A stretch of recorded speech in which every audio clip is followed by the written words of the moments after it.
UE memiliki sejarah panjang dalam memproduksi dan mengekspor pakan ternak berkualitas tinggi dengan proses dehidrasi menjadi pembeda utama.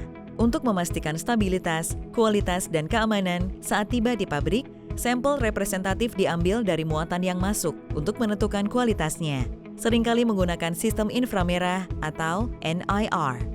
Setelah itu, alfalfa akan disortir dan ditumpuk berdasarkan tingkat kualitas sebelum dimasukkan ke proses dehidrasi dalam waktu 24 jam.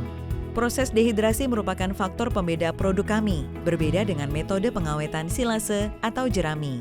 Berkat metode khas yang diterapkan di UE ini, proses pengeringan tidak hanya lebih cepat, yang mengurangi resiko kehujanan pada pakan ternak yang baru dipotong, tetapi juga mengurangi kadar air hingga hanya 8% sampai 12%. Ini mensterilkan produk, menghilangkan potensi jamur, hama, dan serangga. Hasilnya adalah produk yang sangat aman dan stabil, yang sangat cocok untuk transportasi jarak jauh dan ekspor. Untuk dehidrasi, pakan ternak dimasukkan ke dalam tromel dengan hembusan udara sekitar 250 derajat selama kurang lebih 10 menit. Meskipun spesifikasinya mungkin sedikit berbeda, tergantung pada berbagai faktor. Setelah tromel, pakan ternak diangkat oleh menara penghisap yang memungkinkan kotoran yang lebih berat seperti batu jatuh dan dibuang, sementara pakan ternak naik ke terowongan pendingin.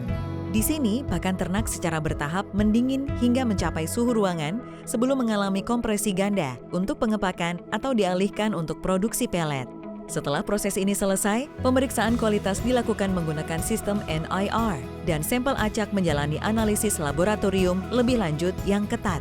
Kadar protein diperiksa secara cermat, begitu pula kadar air, abu, dan serat. Pemeriksaan menyeluruh ini menentukan kualitas akhir dan kategorisasi produk.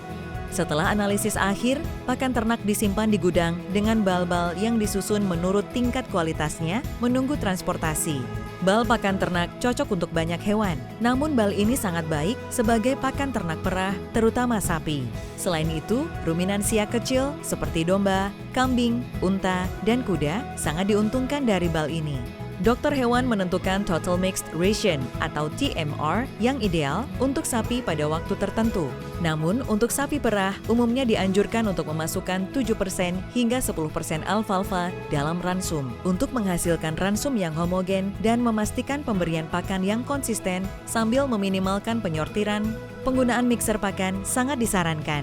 Urutan dan waktu penambahan bahan ke dalam mixer mungkin sedikit berbeda, tetapi jerami biasanya ditambahkan di awal dan tetap berada di dalam mixer selama sekitar 12 hingga 15 menit. Pakan kering yang dipotong sebelumnya selama panen harus ditambahkan menjelang akhir dan hanya memerlukan waktu 3 hingga 4 menit di dalam mixer. Setelah ransum campuran siap, ransum tersebut diberikan kepada sapi, biasanya dengan 1 atau 2 kali pemberian pakan per hari. Alfalfa juga tersedia dalam bentuk pelet, membuatnya lebih praktis untuk diberikan pada berbagai jenis hewan. Makanan ternak UE tidak hanya aman dan stabil, tetapi juga praktis untuk transportasi dan ekspor jarak jauh.